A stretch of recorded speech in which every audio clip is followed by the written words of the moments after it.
Hi friends, അസ്സലാമു അലൈക്കും. എല്ലാവർക്കും പുതിയൊരു വീഡിയോയിലോട്ട് സ്വാഗതം. അപ്പോൾ ദിയ ഫാത്തിമയെക്കുറിച്ച് ഞാൻ മൂന്നാല് വീഡിയോ ഇട്ടിട്ടുണ്ടായിരുന്നു. അപ്പോൾ അതിന് വന്ന കമൻസുകളെ കുറിച്ച് പറയാമെന്ന് പറഞ്ഞിട്ട് വന്നതാണ് കേട്ടോ.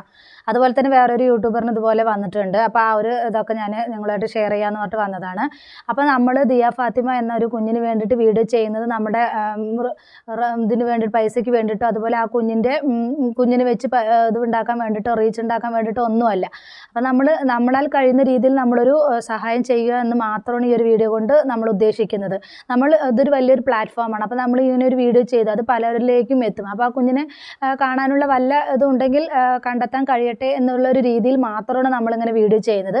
അപ്പോൾ അതിന് വന്നിട്ട് താഴെ വന്ന് ഇങ്ങനെയുള്ള കമൻസുകൾ കേൾക്കുമ്പോൾ ഒരുപാട് വിഷമമുണ്ട്. അപ്പോൾ ഞാൻ കുറേ കമൻസുകൾ റിമൂവ് ചെയ്ത് എനിക്ക് വല്ലാത്തൊരു ഇത് തോന്നി. അത് ഞാൻ വെച്ചില്ല. അപ്പോൾ ഇങ്ങനെ ഒരു വീഡിയോ ചെയ്യാമെന്ന് പറഞ്ഞിട്ട് വന്നതാണ്. പക്ഷേ അത് റിമൂവ് ചെയ്യേണ്ടായിരുന്നു. അത് വെച്ചിട്ട് എനിക്ക് നിങ്ങളുമായിട്ട് പറയേണ്ടതായിരുന്നു, തെളിവ് സഹിതം കാണിക്കേണ്ടതായിരുന്നു. പക്ഷെ ഞാനത് ചെയ്തില്ല, ഞാനത് റിമൂവ് ചെയ്തു.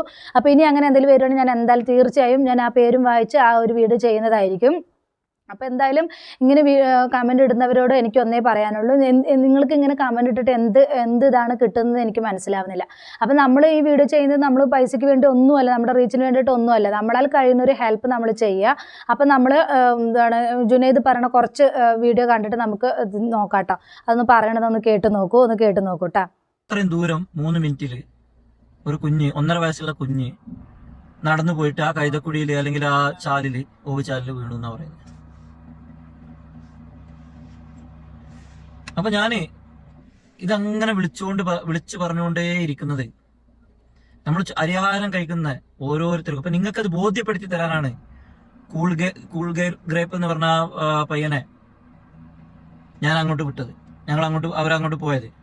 കാരണം ഇത്ര ആളുകളെ ചോദ്യങ്ങളുണ്ട്, അങ്ങനല്ലേ ഇങ്ങനല്ലേ എന്നൊക്കെ പറയുമ്പോൾ നിങ്ങൾക്കൊന്ന് സത്യാവസ്ഥ വീഡിയോയില് പുള്ളിക്കാരൻ ഒരു വലിയ വീഡിയോ ചെയ്തിട്ടുണ്ട്, പുള്ളിക്കാരന്റെ അക്കൗണ്ടിലുണ്ട്. അത് ഞാൻ വിളിച്ചിട്ട് കാശ് വേണോ, പോവാൻ വണ്ടിക്കൂലി വേണോ എന്നൊക്കെ പറഞ്ഞപ്പോ അയാളൊന്നും വാങ്ങാതെ അയാളെ സ്വന്തം ചെലവിൽ അവിടെ പോയിട്ട് ആ വീഡിയോ ചെയ്തു. അപ്പൊ നിങ്ങൾ പറയുമ്പോൾ യൂട്യൂബിൽ കാശ് ഉണ്ടാക്കാം, അങ്ങനെ തന്നെ വിചാരിച്ചോ, കുഴപ്പമില്ല. ഞാൻ വീഡിയോ ചെയ്യാൻ കാരണം അത് തന്നെയാണ്. ഓക്കെ, ഈ 2 കമന്റ് പുള്ളിക്കാരൻ്റെ അല്ല, വേറെ നമ്മളെ സപ്പോർട്ട് ചെയ്യുന്ന കുറെ ആളുകളാണ്. ഇതിൽ വന്ന 2 കമന്റുകളെ കുറിച്ച് കണ്ടപ്പോൾ എനിക്ക് ഒരുപാട് വിഷമം തോന്നി, ദേഷ്യം തോന്നി. അതിൽ വന്ന കമന്റുകൾ, ഒന്ന്, പൈസ ഉണ്ടാക്കാൻ ആളുകൾ കണ്ടെത്തിയ വിഷയമാണ് ദിയ ഫാത്തിമ. അതേപോലെ വേറൊരു കമന്റ് ഇട്ടാണ് അവർ എങ്ങനെയെങ്കിലും. അപ്പൊ ഇത് കണ്ടില്ലേ, വേറൊരു യൂട്യൂബറിന് ഇങ്ങനെ ഒരു വന്ന കമന്റാണ്, നിങ്ങൾക്ക് വേറെ പണിയില്ലേ, ആ കുട്ടി എവിടെയെങ്കിലും പോയി ജീവിക്കുകയാണെങ്കിൽ ജീവിച്ചോട്ടെ. അപ്പോൾ സ്വന്തം മാതാപിതാക്കളുടെ കയ്യിൽ ആ കുഞ്ഞിനെ കിട്ടണ്ട എന്നാണോ ഈ കമന്റ് ഇടുന്നവർ ഉദ്ദേശിക്കണമെന്ന് എനിക്ക് മനസ്സിലാവുന്നില്ല.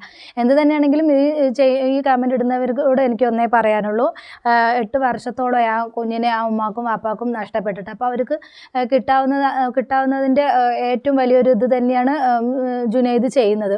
പോലീസ് ഒന്നും ചെയ്യുന്നില്ല. പോലീസ് ഒന്നും ചെയ്യാത്തതിൻ്റെ പേരിൽ മാത്രമാണ് ജുനൈദ് ഇങ്ങനെ ഓടിക്കടന്ന് ആ മാതാപിതാക്കളെ ഹെൽപ്പ് ചെയ്യുന്നത്. അപ്പോൾ ജുനൈദ് ഇങ്ങനെയൊക്കെ ചെയ്യുന്നതെന്ന് പോലീസുകാർക്ക് തന്നെ എതിർപ്പാണ്. അത് പോലീസുകാർ കണ്ടുപിടിച്ച് കൊടുത്തതാണെങ്കിൽ ജുനൈദ് ഇങ്ങനെ രംഗത്ത് ഇറങ്ങില്ലായിരുന്നല്ലോ.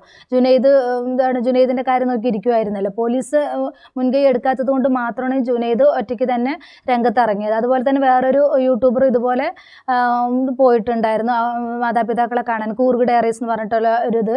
അപ്പോൾ ആ യൂട്യൂബർ എല്ലാവർക്കും അറിയായിരിക്കും. അദ്ദേഹത്തിന് ഇതുപോലെ കുറേ കമൻസ് ഇങ്ങനെ വന്നിട്ടുണ്ടായിരുന്നു. അതുപോലെ കൈസ് ചെയ്യുന്നുണ്ട്, ഇങ്ങനെ വീഡിയോ ചെയ്യുന്നുണ്ട്. കൈസിൻ്റെ വീഡിയോയുടെ താഴെ ഞാനിങ്ങനെയുള്ള ചില കാര്യങ്ങളൊക്കെ കണ്ടായിരുന്നു. എന്ത് തന്നെയാണെങ്കിലും ഇത് അവരൊക്കെ നമ്മളെല്ലാവരും ഇത് ചെയ്യുന്നത് ആ കുഞ്ഞിന് കിട്ടാൻ വേണ്ടിയിട്ട് മാത്രമാണ്, അല്ലാതെ നമ്മുടെ റീച്ചിന് വേണ്ടിയിട്ടോ അല്ലെങ്കിൽ ഇതിന് വേണ്ടിയിട്ടോ ഒന്നുമല്ല. അപ്പോൾ ആ കുഞ്ഞിന് കിട്ടാൻ എന്തെങ്കിലും ഒരു ചാൻസ്, ഒരു പഴുത് ഉണ്ടെങ്കിൽ അത് കിട്ടിക്കോട്ടെ എന്നുള്ള രീതിയിൽ മാത്രമാണ്. അപ്പോൾ പോലീസ് ഇതിന് മുൻകൈ എടുത്തെങ്കിൽ ഇങ്ങനെയുള്ള വീഡിയോസിൻ്റെയോ അല്ലെങ്കിൽ ജുനൈദ് ഈ രംഗത്ത് ഇറങ്ങേണ്ട കാര്യമില്ലായിരുന്നു. അപ്പോൾ അങ്ങനെ ഒരു ഇതാവുന്നത്. അതുപോലെ തന്നെ വേറൊരു സ്ഥലത്ത് ഇതുപോലെ ഒരു മോൻ എന്തോ വാങ്ങിക്കാൻ വേണ്ടി പോയതാണ്. പിന്നെ ആ മോനെ കണ്ടിട്ടില്ല എന്ന് പറഞ്ഞിട്ടും ഒരു അമ്മ പരാതിയായിട്ട് വന്നിട്ടുണ്ട്. അതിനും ഇതുവരെ ഒരു ഇതും ഉണ്ടായിട്ടില്ല. ഇത്രയും ഇതായിട്ടുള്ളൊരു നാട്ടിൽ CCTVയും കാര്യങ്ങളും ഉള്ള ഇത്രയും ഇതായിട്ടുള്ളൊരു നാട്ടിൽ എങ്ങനെയാണ് ഇങ്ങനെ മിസ്സിങ് കേസുകൾ വർദ്ധിച്ചു വരുന്നത്? എന്തുകൊണ്ട് ഇവർക്ക് കണ്ടുപിടിക്കാൻ കഴിയില്ല എന്ന് ഒന്നും മനസ്സിലാവുന്നില്ല. അപ്പോൾ ഇതൊക്കെ മനുഷ്യക്കടത്തിൻ്റെ ആ ഒരു ഇതാണോ എന്ന് തന്നെ ചിന്തിച്ച് പോകണം. അപ്പോൾ നമ്മുടെ മക്കളെ എന്ത് തന്നെയാണെങ്കിലും സൂക്ഷിച്ചേ പറ്റുള്ളൂ. നമ്മൾക്ക് എന്തെങ്കിലും നഷ്ടപ്പെട്ട് കഴിഞ്ഞാൽ നമ്മൾ കേസുമായിട്ട് അല്ലെങ്കിൽ നമ്മൾ പോലീസുമായിട്ട് സമീപിച്ചു കഴിഞ്ഞാൽ നമ്മൾക്ക് അവരുടെ ഭാഗത്തുനിന്ന് യാതൊരു ഇതും ഉണ്ടാവില്ല. അപ്പോൾ നമുക്ക് എന്താ ചെയ്യാൻ പറ്റുക? നമ്മൾ നമ്മുടെ മക്കളെ സൂക്ഷിക്കുക എന്നുള്ളത് മാത്രം ഇപ്പോൾ ഈ ഒരു ഇതിൽ നമുക്ക് മനസ്സിലാവുന്നത്. ആ ഒരു ഇതേ നമുക്ക് മനസ്സിലാവുന്നുള്ളൂ. എന്താ വെച്ചാൽ അത്രയ്ക്കും പോലീസിൻ്റെ അനാസ്ഥയാണ് വിളിച്ച് കാണിക്കുന്നത് ജുനൈദ്. അത് തന്നെയാണെങ്കിൽ പോലീസിൻ്റെ അനാസ്ഥ ഭയങ്കര ഒരു ഇത് തന്നെയാണ്. ഈ 8 വർഷമായിട്ട് ഒരു തെളിവ് പോലും പോലീസിന് കിട്ടിയില്ല എന്ന് പറയുമ്പോൾ എന്താ പറയുക, വല്ലാത്ത ലജ്ജ തന്നെയാണ് തോന്നുന്നത്. അപ്പോൾ ജുനൈദ് പറഞ്ഞതിൽ ഒരുപാട് കാര്യങ്ങൾ ശരി തന്നെയാണ്. അപ്പോൾ ജുനൈദ് പറഞ്ഞ കുറച്ച് വാക്കുകളൂടെ കേട്ട് നമുക്ക് വീഡിയോ വൈൻഡപ്പ് ചെയ്യാം കേട്ടോ. ഒന്ന് കേട്ട് നോക്കൂ. കൂടെ വക്കീലിൻ്റെ അടുത്ത് നിന്ന് കിട്ടിയതിന് ശേഷം എന്തായാലും ഞാൻ അടുത്ത വീഡിയോയിൽ കാര്യങ്ങളൊക്കെ പറയാം. കുറച്ചും കൂടെ തെളിവുകളായിട്ടാണ് ഞാൻ വരുന്നത്. കാരണം ഈ കുഞ്ഞിനെടുത്ത് കൊണ്ടുപോയ ആളുകൾ കൊണ്ടുപോകുമ്പോൾ അവിടെ മൂത്ത കുട്ടിയും കൂടെ ഉണ്ടായിരുന്നു. അപ്പോൾ ആ കുട്ടി എന്തെങ്കിലും ചെറിയ കുഞ്ഞല്ലേ, എന്തെങ്കിലും ആ കുഞ്ഞിന്റെ അടുത്തുനിന്ന്, അതായത് അവരുടെ അച്ഛനമ്മക്കും അത് മനസ്സിലാക്കാൻ പറ്റും എന്തെങ്കിലും കിട്ടിയിട്ടുണ്ടോന്ന്. പോലീസ് ഒന്ന് ഉണരട്ടെ.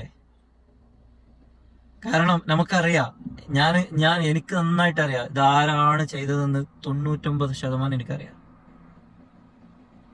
അവർ തന്നെ ആ കുഞ്ഞിനെ വീട്ടിൽ കൊണ്ട് തിരിച്ചു തരുമെന്നറിയാം. തരട്ടെ. അതിനാണ് നമ്മൾ 10 വർഷം കഴിഞ്ഞ് ഇനി എങ്ങനത്തെ നമ്മൾ കാത്തിരിക്കുന്നത്? ഇനിയും പ്രതികരിക്കണ്ടേ? അപ്പോൾ ഞാൻ ഇന്നൊരു വീഡിയോ ചെയ്യാൻ കാരണം തന്നെ ഈ സപ്പോർട്ട് ചെയ്യുന്ന പാവം യൂട്യൂബേഴ്സിനെ അല്ലെങ്കിൽ ഇൻസ്റ്റാഗ്രാമിൽ പോസ്റ്റ് ഇടുന്നവരൊക്കെ അടിയിൽ വന്നിട്ട് ഈ തെറി കമന്റ് ഇടുമ്പോൾ എന്നെ പറഞ്ഞോ എനിക്ക് കുഴപ്പമില്ല. അപ്പൊ എന്നെ പറഞ്ഞു തിരിച്ച് എനിക്ക് കുഴപ്പമില്ല. പക്ഷെ ഈ ആളുകളെ പറയുമ്പോൾ എനിക്കൊരു വിഷമം തോന്നുന്നുണ്ട്. അപ്പൊ ഇവരോടൊക്കെ പറയാനുള്ള ഈ കമന്റ് ഇട്ട് എന്താ പറഞ്ഞ, കുട്ടി അവർ എങ്ങനെയെങ്കിലും ജീവിച്ചോട്ടെ, വേറെ ഒരുത്തന്റെ വീട്ടിൽ ഒരു കുട്ടിയെങ്കിലും നല്ല രീതിയിൽ ജീവിക്കട്ടെ. അതിന്റെ അർത്ഥം മനസ്സിലായോ? ഞങ്ങളുടെ ഉദ്ദേശം മനസ്സിലായോ? ഇവന്റെ തന്തയും തള്ളയൊക്കെ ഒരിക്കലെങ്കിലും ആഗ്രഹിച്ചിട്ടുണ്ടാവും അല്ലെങ്കിൽ ചിന്തിച്ചിട്ടുണ്ടാവും, ഇവനൊക്കെ പെറ്റ സമയത്ത് വല്ല തെങ്ങും തൈയും വെച്ചിരുന്നെങ്കിൽ ഇന്ന് കുറച്ച് മണ്ടരി തേങ്ങെങ്കിലും അതിൽ നിന്ന് കിട്ടിയിരുന്നെങ്കിൽ എന്നൊന്ന് ഞാനും ചിന്തിച്ച പോലെ ഇവനൊക്കെ തന്തയും തള്ളയും ഒന്ന് ഒരിക്കലെങ്കിലും ചിന്തിച്ചിട്ടുണ്ടാവും. ഇങ്ങനൊക്കെ ഒരു കേസിന് മുന്നിട്ട് ഇറങ്ങാനും ഇങ്ങനൊക്കെ നമ്മൾ പറയുമ്പോൾ നമ്മളെ കൂടെ നിൽക്കാനും ഇങ്ങനൊക്കെ വരണമെന്നുണ്ടെങ്കിൽ മനസ്സിനുള്ള ഇത്തിരി നന്മയും കുറച്ച് കരുണയും. ഞാൻ എങ്ങനത്തെ ആളായിക്കോട്ടെ, ഞാൻ മോശപ്പെട്ട ആളാണ്, ഓക്കെ, അങ്ങനെ തന്നെ നിങ്ങൾ കരുതിക്കോ, ഞാൻ മോശപ്പെട്ട ആളാണ്. പക്ഷെ ഇവരൊക്കെ പറയുമ്പോൾ എനിക്ക് നന്നായി പൊള്ളു. പറയുന്നവർ പറയട്ടെ, അത് ആ രീതിയിൽ നമ്മൾ ഇതാക്കിക്കോളാം. പിന്നെ എന്ന് പറയാൻ എനിക്ക് ഭയങ്കര വിഷമമായതുകൊണ്ടാണ് ഈ പെൺകുട്ടിയുടെ കമന്റിലും വന്നിട്ട് അതുപോലെ കുറെ കമന്റുകളുണ്ട്, ഒക്കെ ഒഴിവാക്കി വിടാറാ പതിവ്. അപ്പൊ മനസ്സിന്റെ ഉള്ളിൽ കുറച്ച് നന്മയും കുറച്ച് കരുണയും. പോലീസിൻ്റെ അനാസ്ഥ കൊണ്ട് ഈ ഒരു കേസ് മാത്രമല്ല നമ്മുടെ മുന്നിലുള്ളത്, നമ്മളറിയാത്ത കുറേ കേസുകൾ നടക്കുന്നുണ്ട്. നമ്മൾ അറിയണത് മാത്രമാണ് ഈ കുറച്ച് കാര്യങ്ങൾ, നമ്മളറിയാത്തത് പല കാര്യങ്ങളും ഉണ്ട്. അപ്പോൾ ജുനൈദ് അതിനുവേണ്ടി എന്തായാലും പ്രയത്നിക്കുമെന്ന് തന്നെയാണ് പറയുന്നത്. അപ്പോൾ എന്താണ് ഓരോ കേസുകളും എന്താ പറയുക, ഇപ്പോൾ ഗോവിന്ദചാമിയെക്കുറിച്ചും ജുനൈദ് പറയുന്നുണ്ട്. അയാൾ എന്തായി, സൗമ്യ എന്ന ഒരു പാവം പെൺകുട്ടിയെ കൊന്നു, ഇപ്പോൾ എന്താ സുന്ദരനായിട്ട് സുമുഖനായിട്ട് ജയിലിൽ സുഭിക്ഷമായി ജീവിക്കുന്നുണ്ട്. 3 നേരം ഭക്ഷണം കഴിച്ച് നല്ല അടിപൊളിയായിട്ട് തന്നെ ജീവിക്കുന്നുണ്ട്. അപ്പോൾ എന്താ പറയുക, നിയമത്തിനും യാതൊരു ഇതുമില്ല. അപ്പോൾ കൊന്നു അല്ലെങ്കിൽ പീഡിപ്പിച്ചു പറഞ്ഞാലും ഇവിടെ പോയി കഴിഞ്ഞാൽ അവർക്ക് സുഖജീവിതമാണ്. അതുകൊണ്ട് പിന്നെ തെറ്റുകൾ വർദ്ധിക്കുകയേ ചെയ്യുന്നുള്ളൂ. അപ്പോൾ അതൊക്കെ പോലീസിൻ്റെ അനാസ്ഥ കൊണ്ട് തന്നെയാണ് ഇങ്ങനെയുള്ള സംഭവങ്ങളൊക്കെ സംഭവിക്കുന്നത്. അപ്പോൾ നമ്മൾ എന്ത് പറഞ്ഞിട്ടും ചെയ്തിട്ടും ഇങ്ങനെയുള്ള കാര്യങ്ങൾ ഇനി വർദ്ധിച്ചുകൊണ്ടിരിക്കുക തന്നെ ചെയ്യും. അപ്പോൾ എന്തായാലും ജുനൈദിൻ്റെ ഒരു ഇതുകൊണ്ട് ആ കുഞ്ഞിനെ എത്രയും പെട്ടെന്ന് കിട്ടട്ടെ എന്ന് തന്നെയാണ് ഞാൻ ഈ അവസരത്തിൽ പറയുന്നത്. ഇതുപോലെ അനുഭവിക്കുന്ന ഒരുപാട് പേരുണ്ട്. അപ്പം പോലീസുകാർ ഒന്നുകൂടെ ഒന്ന് മുൻകൈ എടുത്ത് ഇങ്ങനെയുള്ള സംഭവങ്ങൾക്ക് ഇത് ചെയ്യണമെന്ന് തന്നെയാണ് ഞാൻ പറയുന്നത്. എന്താ ചോദിച്ചാൽ പോലീസിൻ്റെ അനാസ്ഥ കൊണ്ട് ഒരുപാട് പാവങ്ങൾ ദുരിതങ്ങൾ അനുഭവിക്കുന്നുണ്ട്. അവരുടെ ഓരോന്ന് നഷ്ടപ്പെട്ട് അവർക്ക് തിരിച്ചു കിട്ടാത്തുള്ളൊരു അനുഭവങ്ങൾ അവർക്ക് ഉണ്ടാവുന്നുണ്ട്. അപ്പോൾ എന്തായാലും പോലീസ് നല്ല രീതിയിൽ പ്രവർത്തിക്കുന്ന പോലീസുകളായി മാറട്ടെ എന്ന് നമുക്ക് ഈ അവസരത്തിൽ പ്രാർത്ഥിക്കാം. ആ കുഞ്ഞിനെ എത്രയും പെട്ടെന്ന് ലഭിക്കട്ടെ. ജുനൈദിന് അതിനുള്ള ശക്തിയും ക്ഷമയും ആരോഗ്യം കൊടുക്കട്ടെ എന്ന് ഈ അവസരത്തിൽ ഞാൻ പ്രാർത്ഥിച്ച് ദുആ ചെയ്തുകൊണ്ട് ഞാൻ എൻ്റെ വീഡിയോ വൈൻഡപ്പ് ചെയ്യുന്നു. പുതിയൊരു വീഡിയോ നമുക്ക് വീണ്ടും കാണാം. അസ്സലാമു അലൈക്കും, ബൈ.